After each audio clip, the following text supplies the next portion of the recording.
नमस्कार विद्यार्थी मित्रांनो, मी प्राध्यापक मिलिंद गायकवाड, संचालक यश अकॅडमी कराड. यश अकॅडमी कराड या आपल्या लाडक्या यूट्यूब चॅनलमध्ये आपलं सर्वांचं मनपूर्वक स्वागत. विद्यार्थी मित्रांनो, आपल्याला माहीत आहे की आपण एंट्रन्स एक्झामिनेशन, मग ती MST CET असेल, JEE ही परीक्षा आता सुरू झालेली आहे आणि नीट एक्झामिनेशन या येणाऱ्या 17 जुलैला होणार आहे. हे सगळं आपल्याला माहीत असलं तरी पुन्हा आणखीन एकदा या ज्या परीक्षा असणाऱ्या आहेत या परीक्षांच्या अनुषंगानं आपल्याला काही गोष्टीवर चर्चा करणं अपेक्षित आहे. भले याचं रिव्हिजन होईल, पुन्हा तुम्ही म्हणाल या गोष्टी का सांगताय, पण त्याची आवश्यकता आहे. आणि म्हणून आज आपण या व्हिडिओमध्ये MST CET, विशेषतः एका MST CET 2022 या परीक्षेची तयारी करत असताना आपण नेमकं काय केलं पाहिजे या गोष्टींवर आपण आज चर्चा करणार आहोत. या व्हिडिओमध्ये अनेक मुद्द्यांच्या अनुषंगानं चर्चा होणारी आहे आणि त्यामुळं अपेक्षित आहे की आपण हा व्हिडिओ सुरुवातीपासून शेवटपर्यंत पाहणं गरजेचं आहे. तुमच्या दृष्टीनं अतिशय महत्त्वाचं असणारं आहे. जर आपण हा चॅनल सबस्क्राईब केला नसेल तर तो चॅनल आपण सबस्क्राईब करावा आणि हा व्हिडिओ पाहून झाल्यानंतर जर आपल्याला असं वाटलं की हा आपल्या दृष्टिकोनातून चांगला आहे तर तो लाईक करा, शेअर करा, आपल्या मित्रांच्यापर्यंत पोहोचवण्याचा प्रयत्न करा आणि सरते शेवटी आयकॉन नोटिफिकेशन जी बेल असणारी आहे ती प्रेस करायला विसरू नका. का याचं उत्तरही तुम्हाला माहीत असणार आहे. तर आपण आता सुरू करतोय की नेमकं MST CET 2022 या परीक्षेची तयारी करताना नेमकं मी एक विद्यार्थी, त्या परीक्षेचा परीक्षार्थी म्हणून मी नेमकं काय केलं पाहिजे या सगळ्या गोष्टीवर आज आपण चर्चा करणार आहोत. व्हिडिओची लांबी थोडीशी वाढली असेल परंतु ती तितकीच गरजेची आहे असं मला वाटतं. आपण सगळे विद्यार्थी ज्ञात आहात की MST CET 2022 ही परीक्षा 5 ऑगस्ट 2022 पासून सुरू होत आहे. या परीक्षेचं शेड्यूल तुम्हाला साधारणपणे माहीत झालेलं असणार आहे. तत्पूर्वी आपण इथं काही या ब्लॅकबोर्डवर तुमच्या लक्षामध्ये हा जो ब्लॅकबोर्ड असणार आहे यावर काही मुद्दे लिहिलेले आहेत. त्या मुद्द्यांच्या अनुषंगानं आपण एक एक मुद्दा क्लिअर करत जाऊया, म्हणजे तुम्हाला फारशी अडचण येणार नाही. सुरुवातीला आपण विचार करूया की मला परीक्षेची तयारी करायची आहे, तर सुरुवातीला परीक्षेचा संपूर्ण अभ्यासक्रम मला माहीत असणं अपेक्षित असणार आहे. बऱ्याच वेळा असं होतं की विशेषतः 12वीच्या विद्यार्थ्यांच्या दृष्टिकोनातून 12वीचा अभ्यासक्रम, एकूण असणारे चॅप्टर्स याची संख्या तुम्हाला माहीत असते, परंतु 11वीच्या बाबतीमध्ये मात्र गडबड होऊ शकते आणि म्हणून ह्या गोष्टी आपल्याला माहीत असणं आवश्यक असणार आहे. म्हणजे ही माहिती तुम्हाला महाविद्यालयामधूनच मिळवावी लागणारी आहे. 12वीचं टेक्स्टबुक तुमच्याकडे असल्यामुळं तिथं एकूण विशेषतः केमिस्ट्री या विषयाचा आपण विचार इथं प्रामुख्यानं करणार आहोत. त्या अनुषंगानं हा बेस पकडून मी बोलतोय की 12वीसाठी एकूण जे चॅप्टर्स असणारे आहेत ते 16 असणारे आहेत आणि 11वीचा अभ्यासक्रम जो तुम्ही यापूर्वी 1 वर्ष अगोदर शिकलेला आहात तो अभ्यासक्रम जर आपण विचारात घेतला तर त्यातले फक्त 9 चॅप्टर्सच आपण विचारात घेतलेले आहेत. हे महत्वाचं आहे. MST CET ही जी एक्झामिनेशन, एंट्रन्स एक्झामिनेशन असणारी आहे ती परीक्षा ही CET सेल, म्हणजे Maharashtra CET cell, Maharashtra health technical common entrance test असं त्याला म्हटलं जातं. ती Maharashtra CET cell plus admission regulating authority, म्हणजे हे दोन्ही जे असणार आहे त्या कंबाईन किंवा एकत्र ही CET परीक्षा घेताना आपल्याला पाहायला मिळत आहेत. म्हणजे Maharashtra CET cell plus admission regulating authority हे दोन्ही एकत्र येऊन ही सीईटी परीक्षा कंडक्ट करतायत हे आपल्याला माहित असणं आवश्यक असणार आहे. त्यामुळे पहिल्यांदा तुम्हाला माहित पाहिजे की मी जी परीक्षा देणार आहे त्या परीक्षेचा किंवा त्या परीक्षेसाठी अपेक्षित असणारा जो अभ्यासक्रम आहे तो संपूर्ण मला माहित असणं अपेक्षित असणार आहे. हा एक सगळ्यात महत्वाचा भाग आहे की जे तुम्हाला माहित असणार आहे. त्यामुळे 11वीचे जे काही चॅप्टर्स असणारे आहेत ही चॅप्टर्स माझ्या माहितीप्रमाणे तुम्हाला सांगतो 11वीच्या विद्यार्थ्यांना माहित पाहिजे म्हणून इथं माझ्याकडे आहेत. 11वीच्या विद्यार्थ्यांसाठी ओझर सांगतो some basic concepts of chemistry, structure of atom, chemical bonding, redox reactions, elements of group 1 and 2, states of matter, gaseous state and liquid state, adsorption and colloids, that is the surface chemistry, basic principles of organic chemistry and hydrocarbons. लक्षात घ्या alkanes नाही आहे तर hydrocarbons, alkanes, alkenes, alkynes, aromatic compounds एकत्र आहे. पुन्हा एकदा I will repeat the chapters of 11th standard. Some basic concepts of chemistry, structure of atom, chemical bonding, redox reaction, elements of group 1 and 2, states of matter, gaseous state and liquid state, adsorption and colloids, that is the surface chemistry, basic principles of organic chemistry and hydrocarbons. So these are the 9 chapters from 11th standard. बरोबर आहे, हे तुम्हाला माहित असायला पाहिजे. म्हणजे पहिला भाग खूप महत्वाचा आहे. आता इथं दुसरा जो असणार आहे तो परीक्षेचा pattern, that is nothing but the examination pattern. म्हणजे जी परीक्षा मी देणार आहे त्या परीक्षेचा नेमका पॅटर्न काय असणारा आहे तर एक्झामिनेशन पॅटर्न हा तुम्हाला माहित असणारा आहे. आपण शॉर्ट मध्ये इथं आपण बघूया की या एक्झामिनेशन पॅटर्न मध्ये दोन गोष्टी आहेत, एक पीसीएम आणि दुसरा पीसीबी. बरोबर आहे. या दोन्हीही गटाच्या परीक्षा किंवा ग्रुपच्या परीक्षा या स्वतंत्रपणे घेतल्या जात आहेत हे आपल्याला माहित झालेलं आहे. त्यामुळे इथं परीक्षेचा जो पॅटर्न असणार आहे त्यामध्ये पीसीएम आणि पीसीबी असणार आहे. मग फिजिक्स, केमिस्ट्री, मॅथ्स एकूण परीक्षा जी असणार आहे ती किती मार्काची असणार आहे तर ही 200 असेल, ही पण 200 मार्क्सची असणारी आहे.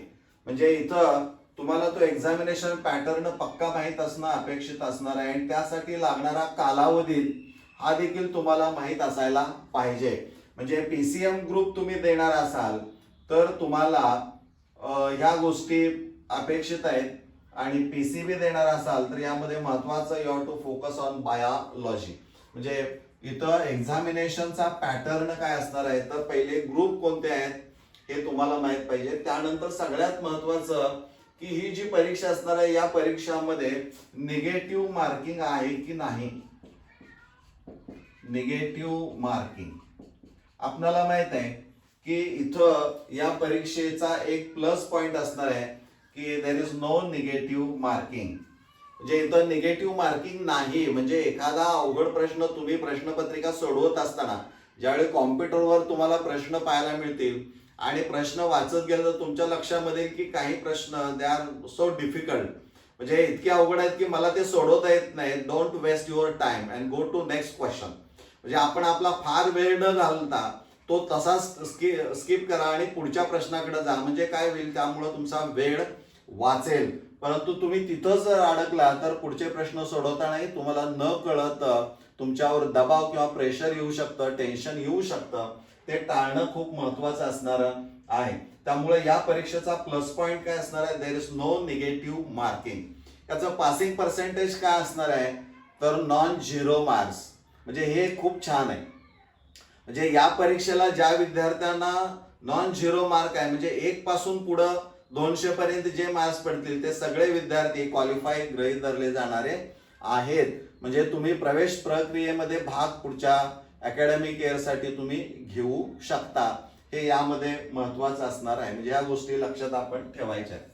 त्यानंतर कोणत्या वर्गासाठी प्रवेश परीक्षा ही घेतली जाते किंवा मिळतो तर प्रथम वर्ष अभियांत्रिकी असेल किंवा प्रथम वर्ष औषध निर्माणशास्त्र म्हणजे बी फार्मा असेल, डी फार्मा असेल किंवा BSc ॲग्रिकल्चर असणार आहे, या शाखांच्या साठी किंवा पदवीसाठी तुम्हाला ही परीक्षा देणं हे बंधनकारक असणार आहे. जर तुम्हाला इकडं जायचं असेल म्हणजे बॅचलर ऑफ इंजिनिअरिंग तुम्हाला करायचं असेल आणि तुम्हाला बी फार्मा, डी फार्मा करायचा असेल किंवा तुम्हाला BSc ॲग्रिकल्चर करायचं असेल तर MST CET examination is a must. ही अतिशय महत्वाची असणारी आहे. म्हणजे इथं कोणत्या वर्गासाठी प्रवेश मिळतो तर हे तुमच्या लक्षात आलं असेल, यासाठी असणार आहे.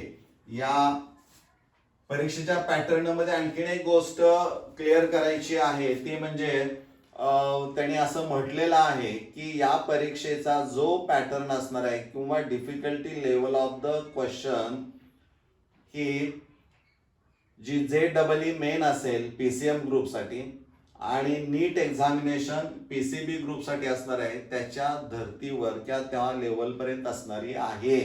पण एक तुम्हाला सांगतो, इतकी डिफिकल्ट आपली CET असत नाही. एका दुसरा प्रश्न त्या लेवलचा असेल, नाही असं नाही, परंतु इतकी डिफिकल्ट एक्झामिनेशन ती नाही, हे तुम्ही लक्षात ठेवायचं आहे. या परीक्षेची कशी तयार करायची त्याचा व्हिडिओ वेगळा येणार आहे, पण त्यामध्ये ओझरते ह्या गोष्टी तुम्हाला माहीत असायला पाहिजेत.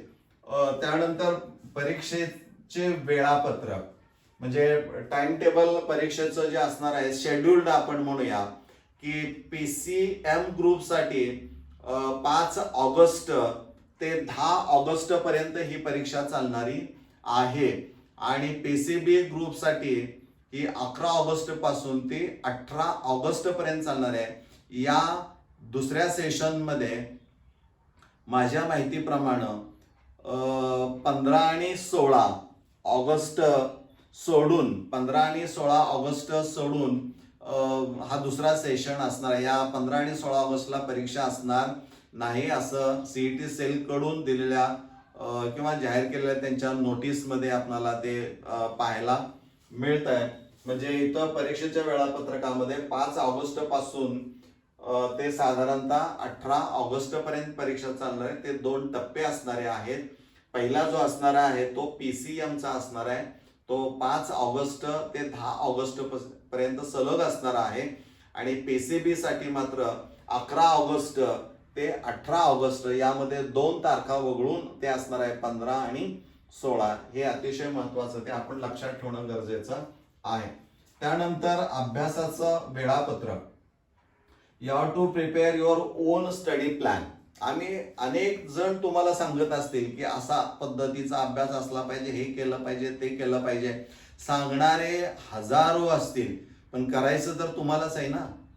मग जर मला करायचं असेल तर मी का ठरवू नये? मी निश्चित इतरांच्या कडून माहिती गोळा करेन, परंतु मला माझी क्षमता, कॅपॅसिटी आय नो, मला माहित आहे मी किती ताकदीनं ते करू शकेन. आणि मी खरंच हुशार असेल तर इतका वेळ द्यायची पण गरज लागणार नाही. पण जर मला ताकदीनं लढायचं असेल, काही गोष्टी मला कव्हर करायच्या असतील, तर मग मात्र मला स्वतःचं वेळापत्रक आखावं लागेल. आणि त्या दृष्टीनं जो विद्यार्थी स्वतःचं वेळापत्रक टाइम टेबल स्टडी प्लॅन आखतो ना, तो यशस्वी होतो, कारण त्यानं त्याचं टाइम टेबल स्वतःच तयार केलं असतं. कारण त्याला त्याच्या क्षमता किंवा वीक पॉइंट कोणते असणारे आहेत ते त्याला स्वतःला माहीत असतात. त्यामुळं आमच्यासारखे मार्गदर्शन करणारे हे तुम्हाला सांगत असतात, पण त्यातनं ठरवणं हे तुमचं काम असणार आहे. त्यामुळे you have to prepare your own study plan आणि तो अतिशय चांगला आणि प्रभावी असला पाहिजे. अर्थात हे सगळे तुम्हाला कोणता ग्रुप साठी तुम्ही परीक्षा देताय, मग यामध्ये फिजिक्स केमिस्ट्रीमध्ये कोणता सोपा कोणता अवघड, मग त्या विषयामध्ये कोणते चॅप्टर सोपे अवघड मीडियम, याचं वर्गीकरण तुम्हाला ते करावं लागेल. तो स्वतंत्र आपण व्हिडिओ काढतोय, म्हणजे इथं हे गोष्ट महत्वाची आहे. त्यानंतर सगळ्यात आता इथून सगळ्यात महत्वाचे मुद्दे सुरू होत आहेत, तो म्हणजे नाव नोंदवलेल्या विद्यार्थ्यांची एकूण संख्या. म्हणजे रजिस्ट्रेशन आता पूर्णपणे थांबलेलं आहे. MST CET सेलचं ते रजिस्ट्रेशन त्यांनी थांबवलेलं आहे. म्हणजे MST CET 2022 या परीक्षेचं रजिस्ट्रेशन बंद झालेलं आहे आणि त्यामुळं जे या परीक्षेला बसलेले विद्यार्थी असणारे आहेत ते जवळजवळ 6,89,000च्या वरती विद्यार्थी संख्या आपल्याला पाहायला मिळते. लक्षात घ्या, 6,89,000 साधारणतः ही विद्यार्थी संख्या किंवा प्लस त्यामध्ये असणारी आहे. या 6,89,000 विद्यार्थ्यांच्या मध्ये मी परीक्षा देतोय तर तो माझा नंबर कुठं असेल हे मला आता शोधायचं आहे. आणि त्यासाठी मग पुढे आपल्याला काय करायचं ते ठरवावं लागणार आहे. म्हणजे इथं एकूण रजिस्ट्रेशन झालेल्या विद्यार्थ्यांची संख्या टोटल पीसीएम आणि पीसीबी साठी असणारी आहे. यामध्ये काही तुमच्या लक्षात येईल की काही विद्यार्थी पीसीएम ला जे असतील ते पीसीबी ला पण असू शकणारे आहेत. म्हणजे असं काही होणार नाही, कारण दोन्ही ग्रुप देणारे काही विद्यार्थी निश्चित असणारे आहेत. पण यामध्ये खरी गंमत आहे की जी तुम्हाला काळजीमध्ये टाकणारी आहे. इथून पुढे सगळे काळजीचे असले तरी डोकं शांत ठेवून केलं तर अडचण त्यामध्ये काही नाही. पीसीबी ग्रुप जो असणार आहे, या पीसी ग्रुप साठी जे रजिस्ट्रेशन झालेलं आहे ते मात्र 3 लाखाच्या पुढे आहे. आणि इथं मात्र निश्चित त्यापेक्षा कमी आकडा पाहायला मिळतोय. म्हणजे इथं 2 लाखाच्याच पुढे असणार आहे. याचा अर्थ असा होतोय की पीसीबी या ग्रुपकडं, म्हणजे जसं कोविड-19च्या प्रादुर्भावामुळं जे चांगले वाईट परिणाम आपण भोगले त्यातून आरोग्य क्षेत्र जे असणार आहे, आरोग्य विभाग किंवा आरोग्य क्षेत्र असणार आहे, त्याकडं बघण्याचा दृष्टिकोन आता बदललेला आहे. आणि या बदललेल्या दृष्टिकोनाचा विचार केला तर त्याकडं विद्यार्थी संख्या पण वाढताना आता दिसत आहे. आणि त्यामुळं पीसीबी कडे विद्यार्थी किंवा त्यांचा कल त्या ग्रुपकडे पाहण्याचा बदललाय किंवा तिकडे ओढा वाढलेला आहे असं म्हणायला काही हरकत नाही as compared to engineering field. हे खूप महत्वाचं आहे, याची नोंद आपण ठेवणं गरजेचं आहे. म्हणजे हा 6वाही पॉइंट इथं संपला. आता इथं सुरू होतोय की मी कुठं असणार आहे. म्हणजे जर 6,89,000 विद्यार्थी परीक्षेला बसत असतील आणि मी ग्रुप बी निवडला असेल, माझ्या आवडीचा आहे, मला त्या क्षेत्रात जायचं आहे, पण मी नेमका कुठं असणार आहे. म्हणजे पर्सेंटाईल याचा अर्थ काय माहित आहे का, की त्या वेळेस ज्यावेळेस तुम्ही म्हणता की माझं पर्सेंटाईल, त्या क्षणाला म्हणजे त्यावेळेस मी नेमका कुठं आहे आणि त्यानंतर मग माझ्या खाली किती विद्यार्थी असणारे आहेत, that is nothing but percentile. म्हणजे ज्या क्षणाला तुम्ही मोजता त्या क्षणाला तुम्ही आणि तुमच्या नंतरचे विद्यार्थी असणार आहे ती पोझिशन म्हणजे पर्सेंटाईल. हे थोडक्यात आपण लक्षात ठेवायचं. कॅल्क्युलेशन म्हणून मी म्हणत नाही, लक्षात घ्या, हा भाग नाही, कॅल्क्युलेशन नाही असं केलं जात, पण एक साधारणतः लक्षात ठेवणं ते गरजेचं असणार आहे. आणि त्यामुळं मी नेमका कुठं असणार आहे, सगळ्याच दृष्टिकोनातून माझी नेमकी पोझिशन काय असणारी आहे, कारण तुम्ही नेमकं कुठं जायचं आहे हे ठरवलेलं असणार आहे. या क्षेत्रात मला जायचं आहे ते तुमच्या आवडीचं क्षेत्र आहे का, आणि जर असेल तर मग मला MST CET 2022 ही परीक्षा देण्यापूर्वी मला काही गोष्टी क्लिअर करणं निश्चित अपेक्षित असणार आहे आणि ते आज आपल्याला करायचं आहे. मग आता पुढचा 8वा पॉइंट आहे पहा, मला काय करावे लागणार. म्हणजे जर इतकी विद्यार्थी संख्या असेल, माझं आवडीचं क्षेत्र जर बी ग्रुप असेल आणि तिथं स्पर्धा वाढली असेल तर मग मला काय करावं लागेल. हे खूप विद्यार्थी मित्रांनो अतिशय महत्वाचं असणार आहे. आपण एक यामधला सगळ्यात महत्वाचा भाग बघूया की समजा आपल्याला इंजिनिअरिंग साठी प्रवेश घ्यायचा आहे. इंजिनिअरिंग साठी जर प्रवेश घ्यायचा असेल तर पहिल्यांदा तुम्हाला काय माहित पाहिजे हो, पहिल्यांदा तुम्हाला माहित पाहिजे की top colleges in Maharashtra. You have to prepare a list of top 10 or at least 5 colleges in Maharashtra. कुठले इंजिनिअरिंग कॉलेजेस, आणि मग ते कुठं असण्याची शक्यता जास्त असणारी आहे तर मुंबई किंवा पुणे. कारण शिक्षण क्षेत्रामध्ये जिथं बदल जास्त होत आहेत किंवा ज्या घडामोडी घडत आहेत ते म्हणजे मुंबई आणि पुणे या ठिकाणी. आणि प्रचंड महाविद्यालयांची संख्या त्या ठिकाणी तुम्हाला पाहायला मिळते, हे आपण विसरायचं नाही. त्यामुळं तुम्हाला टॉप मोस्ट कॉलेजेस जर पाहायला मिळायचे किंवा कुठं शोधायचे असतील तर ते मुंबई किंवा पुण्यामध्ये असणार आहेत. त्यानंतर मग ही 2 शहरं सोडले तर त्यानंतर नंबर लागतो नागपूर असेल, औरंगाबाद असेल, नाशिक असेल किंवा कोल्हापूर असणार आहेत. या ठिकाणी काही कॉलेजेस निश्चित चांगली असणारी आहेत, हे आपणही लक्षात ठेवणं गरजेचं आहे. मग मला इंजिनिअरिंगला जायचं असेल तर मी पहिल्यांदा माझ्या एरियामध्ये चांगलं महाविद्यालय कोणतं आहे आणि मग मला आणखीन कुठे इतर ठिकाणी प्रयत्न करावा लागेल का, यासाठी जी परीक्षा मी देणार आहे त्या परीक्षेसाठी मी किती तयारी केली पाहिजे, त्याचा त्या ज्या महाविद्यालयात मला प्रवेश घ्यायचा आहे तिथं जो स्पेशलायझेशन मी निवडणार आहे. खरं स्पेशलायझेशन निवडत असताना सगळ्यात विद्यार्थी मित्रांनो एक काळजी घ्यायची आहे, ते म्हणजे कोर ब्रांचेस. म्हणजे इंजिनिअरिंग फॅकल्टीमध्ये जर तुम्ही इंटरेस्टेड असाल तर सिव्हिल इंजिनिअरिंग असेल, मेकॅनिकल इंजिनिअरिंग असेल किंवा इलेक्ट्रिकल इंजिनिअरिंग असेल, these are the core branches of engineering. आणि मग त्याला अलाइड जे असणारे आहेत त्या अनेक खूप शाखा आहेत की जिथं कॉम्प्युटर इंजिनिअरिंग आहे, कॉम्प्युटर सायन्स आहे, IT सारखं क्षेत्र आहे किंवा इलेक्ट्रॉनिक टेलिकम्युनिकेशन ENTC ज्याला आपण म्हणतो ते असणार आहे. अशी अनेक आहेत. पण यामध्ये बरीचशी स्थित्यंतर, मेजर स्थित्यंतर किंवा अप्स अँड डाऊन्स त्यामध्ये पाहायला मिळतात. त्यामुळे भविष्यामध्ये ज्यावेळी तुम्ही एखादा कोर्स करायचं म्हणताना त्याची स्टॅबिलिटी दीर्घकाळ काय असणार आहे याही दृष्टिकोनातून आपण तो सिलेक्शन ऑफ किंवा चॉईस ऑफ आपण स्पेशलायझेशन सब्जेक्ट म्हणूया तो, किंवा जिकडं तुम्हाला जायचं आहे, ट्रेड कुठला घ्यायचा आहे, त्याची स्थिरता पुढं अनेक वर्ष किती टिकू शकेल किंवा टिकणारी आहे किंवा टिकून राहू शकते, ह्या विषयांचा पण विचार आपण करणं गरजेचं आहे. आणि त्यानंतर मग तुम्ही ते ठरवायचं आहे. पर्याय एका विषयाचा न घेता दोन तीन विषयांचे पर्याय तुम्ही घेणं ते अपेक्षित असणार आहे. म्हणजे साधारणपणे महाराष्ट्रामध्ये 540 पेक्षा जास्त महाविद्यालयांची संख्या ही आपल्याला पाहायला मिळते, इंजिनिअरिंग कॉलेज.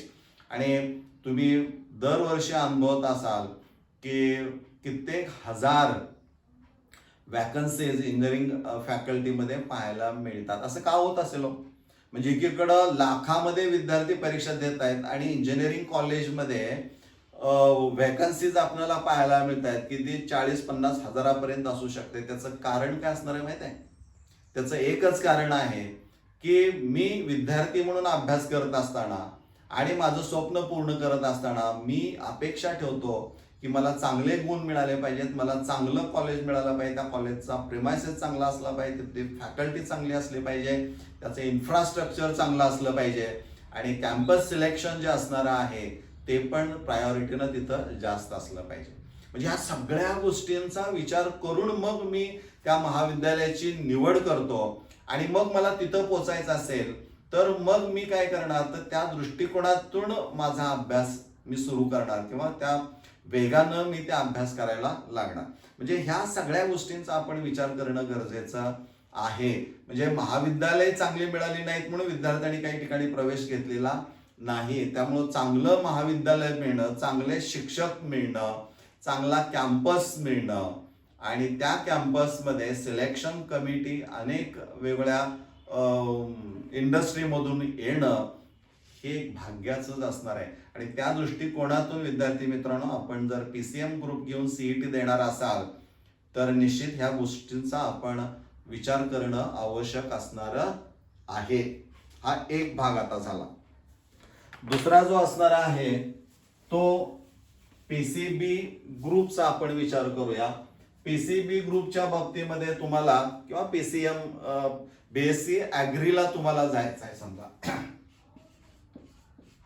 BSc ॲग्रिकल्चरला प्रवेश घ्यायचा आहे, प्रथम वर्ष ॲग्रिकल्चर कॉलेजमध्ये घ्यायचं आहे. मग यासाठी आता जसा आपण विचार केला की एकूण किती महाविद्यालय आहेत, तर पहिल्यांदा एक गोष्ट लक्षात घ्या की कृषी विद्यापीठ एकूण 4 आहेत आणि या 4 कृषी विद्यापीठामध्ये 2 भाग आहेत. एक अनुदानित महाविद्यालय, पदवी महाविद्यालय आणि विना अनुदानित पदवी महाविद्यालयांची संख्या मी तुम्हाला सांगतो. या संख्येकडे जर तुम्ही पाहिलं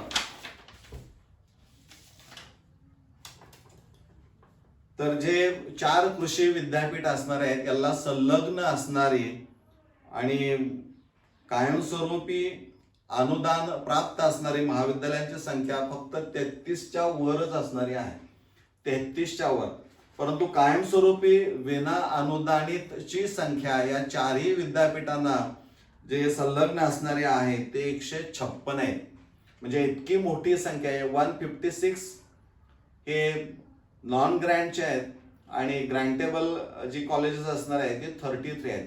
म्हणजे एवढी महाविद्यालय 4 विद्यापीठामध्ये आपल्याला पाहायला मिळत आहेत. ती BSc ॲग्री आहेत. आणखी त्या ॲग्री मधल्या काही वेगळ्या ब्रांचेस असणार आहेत, त्यासाठी त्या प्रवेश देणाऱ्या असणाऱ्या आहेत.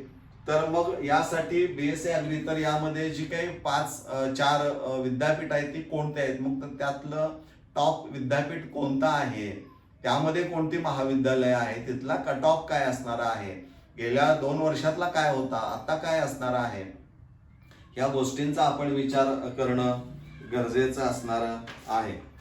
त्यानंतर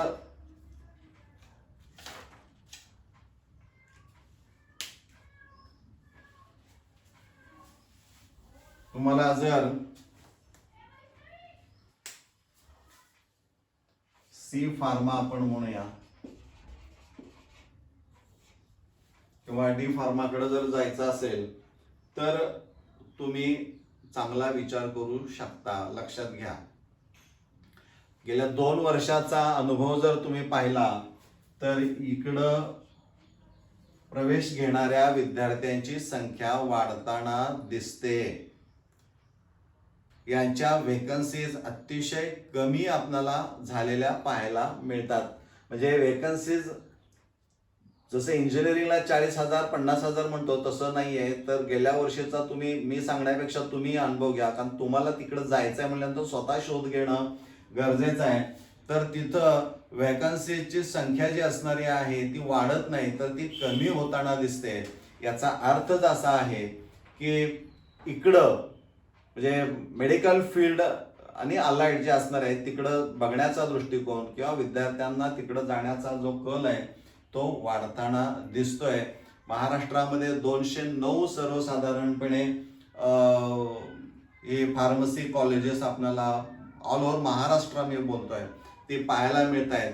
आणि मग त्यामधलं चांगलं गव्हर्नमेंटचं महाविद्यालय कोणतं असणार आहे किंवा नॉन ॲडेड पण काही चांगली महाविद्यालय आहेत की जिथं फॅकल्टी चांगली असणार आहे, कॅम्पस सगळ्याच गोष्टी चांगल्या असणार आहेत, त्याचाही आपण विचार करावा. पण हा सर्वे आपल्याकडं अगोदर असणं गरजेचं आहे. आणि हा ज्या विद्यार्थ्यांच्याकडं असेल किंवा ज्या विद्यार्थ्यांनी आणि त्यांच्या पालकांनी एकत्र बसून ह्या सगळ्या गोष्टीवर चर्चा केली असेल तर आनंदच आहे.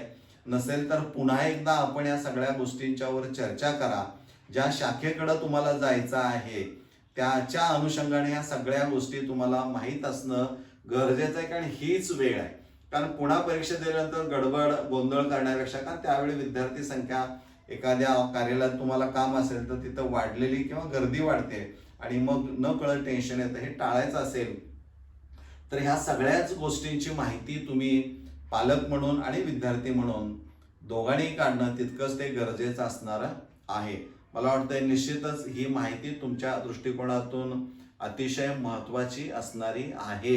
या पुढचा जो व्हिडिओ असणार आहे तो जे काही CET परीक्षेसाठी जे काही डेज शिल्लक असणारे आहेत त्याच्या मॅनेजमेंटच्या अनुषंगानं तो व्हिडिओ असणार आहे. तोही तुमच्या दृष्टिकोनातून महत्त्वाचा असणारा आहे. धन्यवाद.